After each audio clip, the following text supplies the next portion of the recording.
बिस्मिल्लाहिर्रहमानिर्रहीम। अस्सलाम वालेकुम। उम्मीद करता हूँ आप सब ठीक होंगे और मैं भी ठीक हूँ। 14 अगस्त 1947 को सब कॉन्टिनेंट यानी बरसग़ीर का बंटवारा हुआ तो एक तरफ हिंदुस्तान और दूसरी तरफ पाकिस्तान मर्ज़ वजूद में आया। अगर हम पाकिस्तान का हिंदुस्तान से मुवाज़ना करें तो हिंदुस्तान एक बहुत बड़ा मुल्क है पाकिस्तान की निस्बत, और उसकी आबादी पाकिस्तान से कई गुना ज़्यादा है। और जब हिंदुस्तान की तारीख़ को पढ़ें तो वहाँ पर जो सबसे अच्छी चीज़ है वो ये है कि वहाँ पर सियासी अदम इस्तेहकाम नहीं है। और दूसरी जानिब जब हम पाकिस्तान की तरफ आते हैं तो यहाँ पर जो सियासी अदम इस्तेहकाम है वो 1950 के बाद शुरू हो गया था, और यहाँ पर सियासी अदम इस्तेहकाम वहाँ से किसी न किसी शक्ल में तब्दील होता आज तक मौजूद है। लिहाजा जो बेसिक पॉइंट है वो ये है कि जो मईशत है उसकी जो बेसिक पिलर है, जो पिछली वीडियो मैंने आपको बताया था, वो है सियासी इस्तेहकाम। और पाकिस्तान के अंदर जो सियासी अदम इस्तेहकाम है वो अरूज पर है, और इस सियासी अदम इस्तेहकाम को ख़त्म करने वाले कौन हैं आप लोग बेहतर समझते हैं। सबसे पहले मैं आपको ये बता दूं कि जिसके हाथ में हथौड़ा हो वो हर मसले का हल कील समझता है। वो समझता है कि मैं हथौड़े की ज़रब लगाऊंगा तो मसला हल हो जाएगा, लेकिन ऐसा नहीं है। 1970 60 देख लें, 80s 90 देख लें तो पाकिस्तान पर इस हथौड़े की ज़रबें लगती आई हैं।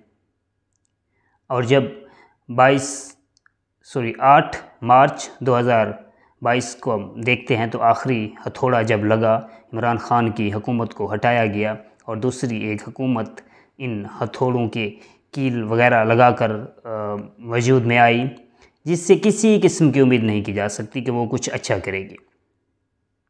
और मैं सबसे पहले आपको ये बता दूं कि इब्न खल्दून ने आज से कई सौ साल पहले ये बताया था कि अगर कोई भी रियासत अपने टारगेट या फिर अपनी ज़रूरत के मुताबिक टैक्स कलेक्शन नहीं कर सकती तो उसका जो वजूद है वो ख़तरे में पड़ जाता है, या फिर उसके वजूद पर एक सवालिया निशान बन जाता है। सबसे किसी भी रियासत की जो मजबूती होती है वो मईशत रिलेटेड होती है।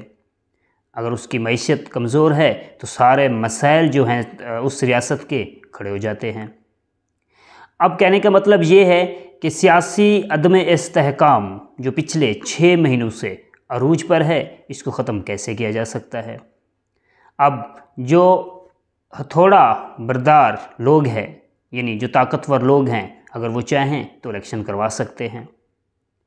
अब एक लूली लंगड़ी हुकूमत जो एक या दो मेंबर्स के सहारे खड़ी हुई है, उसकी क्या मजाल कि वो कुछ अच्छा करेगी। जैसा कि आपने देखा कि पिछली दिनों हमारे फिनांस मिनिस्टर रोते हुए नज़र आए। ऐसे आदमी किसी भी कोई बच्चा नहीं है जो एक टॉफ़ी दोगे तो चुप हो जाएगा। उसकी रोने के पीछे बहुत बड़ी स्टोरी है।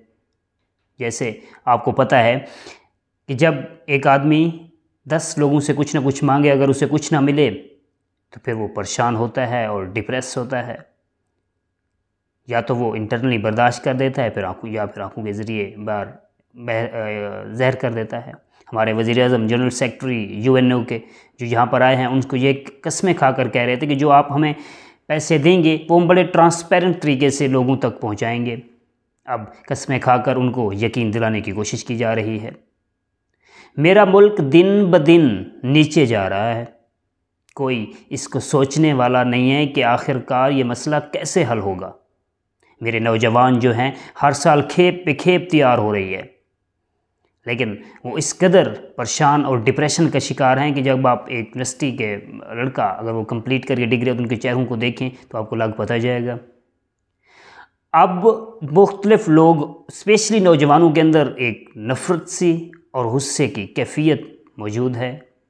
उनके जो अल्फाज हैं वो मैं इस फोरम पर तो नहीं बता सकता, लेकिन जो वो अल्फाज वो प्राइवेसी के अंदर बताते हैं तो दिल खून के आंसू होता है। अब मैं इस लूली लंगड़ी हुकूमत को क्या कहूँ, इसके हाथ में तो कुछ नहीं है। फिर मैं अपने हथौड़ा बरदार दोस्तों को यही कहूँगा कि खुदा के लिए इलेक्शन करवा दें।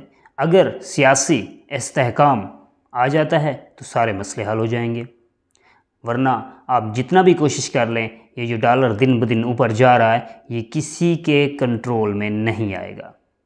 جتنا ہم جلدی الیکشن کریں گے اتنا یہ مسئلے جلدی کنٹرول میں ہو جائیں گے، جتنا ہم دیر کریں گے یہ مسئلے مزید بڑھتے چلے جائیں گے۔ لہٰذا ہمیں سب سے پہلے فرسٹ پریورٹی جو ہے ہماری یہی ہونی چاہیے کہ ہم کسی نہ کسی طریقے سے الیکشن کروائیں اور سیاسی جو استحکام ہے وہ ایک ریاست میں لائیں۔ اگر ہم ابن خلدون کی جو بہت بڑے ذہین مفکر گزرے ہیں ان کی اسی بات کو پاکستان کی ریاست پر اپلائی کر دیا جائے تو آنے والے دنوں میں ہمارے وجود پر سوالیہ نشان پیدا ہو سکتا ہے۔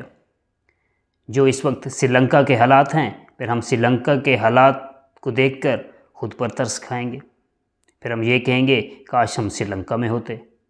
لہٰذا میں صرف اتنا کہہ رہا ہوں کہ ہماری جو طاقتور حلقے ہیں، جو سٹیکس ہولڈر ہیں اس ریاست پاکستان کے، ان کو چاہیے کہ وہ پاکستان کی اس سیاسی عدم استحکام کو ختم کریں اور خدا را پاکستان کے لیے کوئی اچھے فیصلے کریں۔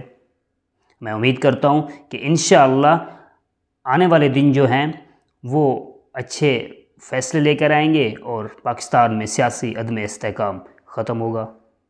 اپنا خیال رکھیے گا۔ خدا حافظ۔